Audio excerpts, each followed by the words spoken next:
कागा सप्तन। अभी कुछ ही दिन पहले मैंने आपको डॉक्टर मंगत बादल के इस कहानी संग्रह से एक कहानी सुनाई थी, सुबह का इंतजार। आज फिर मैं उसी कहानी संग्रह से एक कहानी सुनाने जा रहा हूं। ये कहानी नहीं। विश्व प्रसिद्ध बेजोड़ उस्ताद चित्रकला। मैं आर्ट गैलरी में खड़ी ऊंट की खाल पर सोने के पानी और रंगों से बने चित्र देख रही थी जो दर्शक को बरबस अपनी ओर खींच लेते हैं। राधा और कृष्ण के चित्र, रास लीला के चित्र, बनी ठनी महेंद्र मूमल, ढोला मारवाणी के चित्र, ऊंट की खाल पर ऊंट के ही चित्र।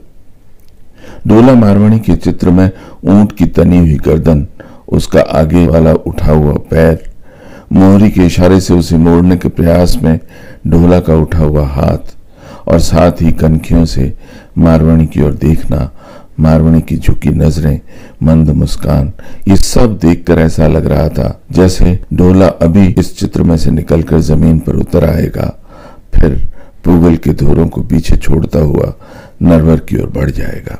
तस्वीर में ऊंट, उस पर सवार ढोला मारवाणी जैसे प्रेम को एक नया अर्थ दे रहे थे। मैं इस चित्र को देखते देखते खो जाती हूं अपने अतीत में। वहां ढोला मारवाणी तो नहीं, पर कुछ सवाल हैं जो ऊंट की तरह गल्ला होकर मांकड़े मार रहे हैं। जीवन के इतने वर्ष बिता देने के बाद भी मेरे पास इन सवालों के कोई जवाब नहीं है।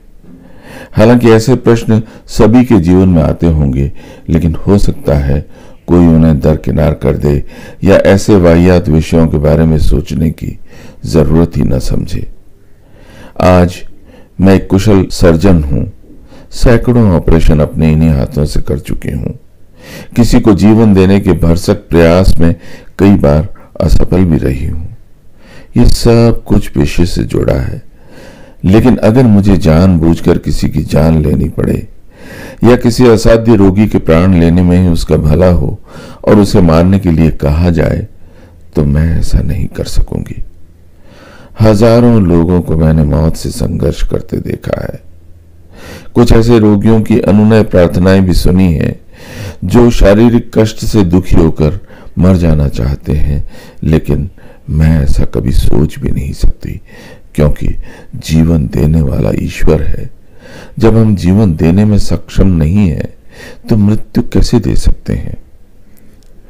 मैंने शुरू में अपने प्रश्नों की उपमा ऊंट से दी है।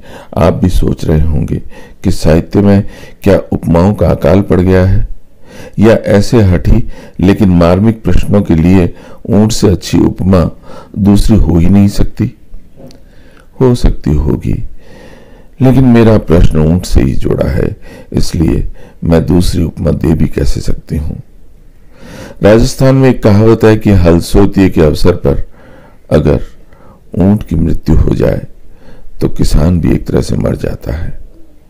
आज जब कृषि यंत्र आधारित है तो आपको ये कहावत झूठी या हास्यास्पद लग सकती है, लेकिन ये बात कुछ दशकों पहले की है, जब हमारी कृषि का आधार पशु ही थे। मैं 7 या 8 वर्षों की रही होंगी। उस दिन जब सुबह सुबह नींद से जागी तो देखा घर में एक उत्सव का सा माहौल था। माँ टोकनी में मीठा दलिया बना रही थी। पास ही गर्म पानी की एक बाल्टी भरी पड़ी थी। माँ टोकनी में कड़छी चला रही थी, तभी बाहर से दादाजी ने आवाज दी, बहू गर्म पानी ला दो। माँ जब बाल्टी उठाकर बाड़ी की ओर चली तो मैं भी उसके पीछे पीछे चल पड़ी। हमारे घर के उत्तर की ओर बाड़ा था। दीवार के बीच में दरवाजा रख लिया गया था। पशुओं को घर के ही मुख्य द्वार से होकर बाहर भीतर ले जाया जा सकता था। मैंने देखा बाड़े में भाखलों की एक कनात तनी हुई है। उसी की ओट में हमारी ऊंटनी खड़ी हुई है। उसके पास एक प्यारा सा टोडिया खड़ा था। वो अपने डगमगाते पैरों से ऊंटनी की ओर बढ़ने का प्रयास कर रहा था। शिथिल सी ऊंटनी उसे सूंघ रही थी। गांव के 2-1 लोग और मेरे पिताजी भी वहीं बैठे थे। पास में अलाव चल रहा था। हमारी ऊंटनी ब्याह गई, हमारी ऊंटनी ब्याह गई, कहते कहते खुशी से उछलते हुए मैं अपने दादाजी के कंधों पर झूल गई। दरअसल ऊंटनी के जापे का विशेष ध्यान रखा जाता है। उसे अलाय बलाय से बचाने के लिए अलग स्थान पर कनाते तान कर प्रसूति कक्ष बनाया जाता है, जहां हर एक को तो जाने की इजाजत भी नहीं होती। दादाजी ने गर्म पानी में एक कपड़ा भिगोकर उससे नवजात टोडिये का शरीर पोंछा। दादाजी ने बताया कि वो टोडिया नर है और उसका मुंह पकड़कर ऊंटनी के थनों से लगा दिया। मैं भी अपने बाल सुलभ कौतुक को शांत करने के लिए ऊंटनी के पास चली गई और उस नरम मुलायम छौने के शरीर पर बार बार हाथ फिराने लगी। वो मुझे बहुत ही मासूम, कोमल और प्यारा लग रहा था। ऊंटनी उसे दूध पिला रही थी और तृप्त से कभी कभी गर्दन मोड़कर उसकी ओर निहार भी लेती थी। आंखें बंद कर वो अब जुगाली कर रही थी। प्रसव की पीड़ा से मुक्ति के बाद अब जैसे सृजन का आनंद उसे भाव विभोर कर रहा था। थोड़ी देर बाद मां जब दलिया लेकर आ गई तो दादा ने उसे बट्ठल में डाल दिया और उसमें घी उंडेल दिया। फिर ठंडा होने के लिए एक तरफ सरका दिया। ऊंटनी उसकी गंध से मचलकर उधर लपकने लगी तो दादाजी ने डांटते हुए कहा, रुक जा, अभी गर्म है, ठंडा तो हो जाने दे। ऊंटनी जैसे उनकी भाषा समझ गई और फिर से जुगाली करने लगी। मैं तो बार बार छौने पर हाथ फिरा रही थी। मेरा बाल सुलभ मन उसे गोद में उठाने को मचल रहा था। बीच बीच में ऊंटनी कभी अपने छौने को तो कभी मेरे सर को सूंघ लेती। पशु अपनी घ्राण शक्ति के माध्यम से भावों को समझ लेते हैं। अब मुझे एक नया काम मिल गया था। रोज स्कूल से आते ही ऊंटनी को गुड़ की एक पेड़ी खिलाती और फिर टोडिये के साथ खेलने लगती। वो भी मेरे पीछे पीछे रहता। घुमाने के लिए खेत ले जाते तो वो भी पीछे पीछे चलता। कभी उल जलूल तरीके से कूदता, कभी जोर से बोलता और कभी कभी थूथन या गर्दन ऊंटनी से रगड़ता। मैं ऊंटनी पर बैठे बैठे ही उसकी क्रीड़ाएं देखती। उसकी उन बाल सुलभ क्रीड़ाओं से मुझे बहुत रस मिलता। सच है, बचपन चाहे किसी का भी हो, मस्त, आनंददायी और क्रीड़ामय होता है। अभी होली नहीं आई थी। गांव में सारी सारी रात चंग बजते, गीत गाए जाते। वो फरवरी का महीना रहा होगा। रविवार या कोई छुट्टी का दिन था। दादाजी और मैं खेत की ओर जा रहे थे। मैं ऊंटनी पर बैठी थी। दादाजी उसकी मोहरी पकड़े पकड़े आगे चल रहे थे। काफी ठंड थी। मैंने चादर की कस कर बुक्कल मारी हुई थी। टोडिया कभी हमारे साथ चलने लगता तो कभी दौड़कर तापड़िए करता हुआ आगे निकल जाता, फिर लौटकर हमारे पास आ जाता। वो कभी किसी झाड़ी को सूंघता, कभी किसी पौधे पर मुंह मारता। इस तरह वो वनस्पति जगत से अपनी पहचान बना रहा था। उसके करतब देख देख कर मैं खुश हो रही थी। खेत में पहुंचकर दादाजी ने ऊंटनी को एक खेजड़ी के ठूंठ से बांध दिया और हरे चने उखाड़कर उसके आगे डाल दिए। मुझे वहीं रुकने को कहकर वो खुद एक दो खेत दूर किसी पड़ोस के खेत में चिलम पीने या गपशप करने चले गए। मैं इधर उधर कूदती फांदती फिर रही थी। टोडिया भी कभी मेरे पीछे पीछे तो कभी ऊंटनी के पास चला जाता। मैं खेत में खड़ी तरह तरह की वनस्पतियों के फूल तोड़ तोड़ कर उनका गुच्छा बनाने लगी। तभी मुझे एक ऊंट का बलबलाना सुनाई दिया। मैं उसी ओर देखने लगी। ऊंट बेतहाशा हमारे खेत की ओर ही दौड़ा चला आ रहा था। उसका मुंह झागों से भरा हुआ था। गल्ला निकालकर उसका जोर से बलबलाना, पैर पटकना, मांकड़े मारना मन में दहशत उत्पन्न कर रहा था। मैं नहीं जानती थी कि वो हमारे खेत की तरफ क्यों आ रहा है। मैं भयवश उसकी ओर टकटकी बांधे देख रही थी। ये भी भूल गई कि दौड़कर अपने दादाजी के पास चली जाऊं या उन्हें आवाज ही दे दूं।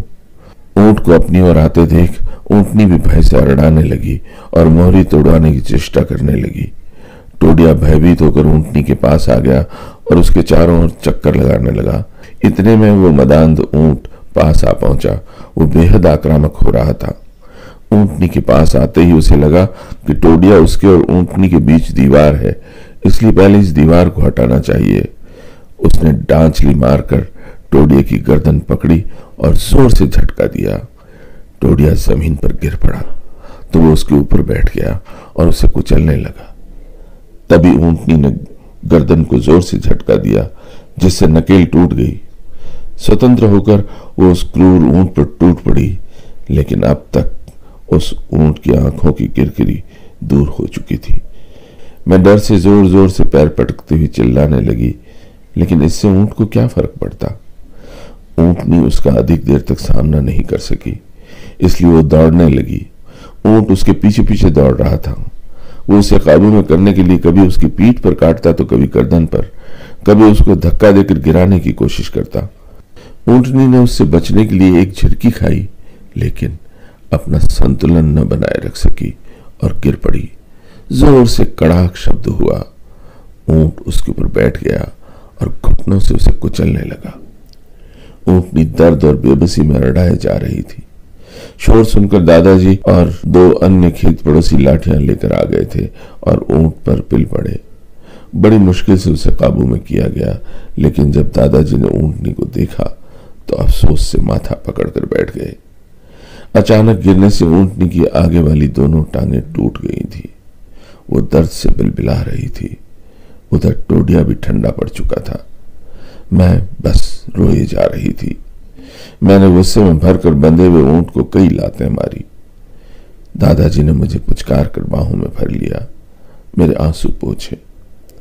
क्रोध और बेबसी में ऊंट अब भी बलबला रहा था। उसकी आंखों से जैसे चिंगारियां बरस रही थी। नर की मादा के प्रति इस क्रूरता ने जैसे मेरे बाल मन को भी कुचल दिया था। मेरे मन में अनेक प्रश्न उठ रहे थे, लेकिन अंतिम परिणति अभी शेष थी। मेरे दादाजी और मैं लुटे हुए व्यापारियों की तरह घर लौटे। हालांकि मेरे दादाजी ये बात अच्छी तरह जानते थे कि ऊंट की टूटी हुई हड्डी कभी जुड़ती नहीं। इसके बावजूद वो गांव के एक सयाने को, जो पशुओं की दवा दारू करता था, अपने साथ लेकर खेत गए।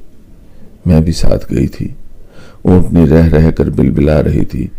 उसकी आंखों के नीचे का हिस्सा भीगकर काला हो गया था, जैसे पीड़ा और दुख के कारण वो रो रही थी। मुझे भी उसे देखकर रोना आ गया था। इसके आगे की कहानी लंबी नहीं है। घर का कोई न कोई सदस्य रोज खेत तो जाता ही था। वो कुछ सूखा या हरा चारा ऊंटनी के आगे डाल आता, उसे पानी पिला आता। वो धीरे धीरे सूख रही थी। दादाजी आजकल अक्सर उदास रहते थे। न जाने वो किस उधेड़बुन में खोए रहते।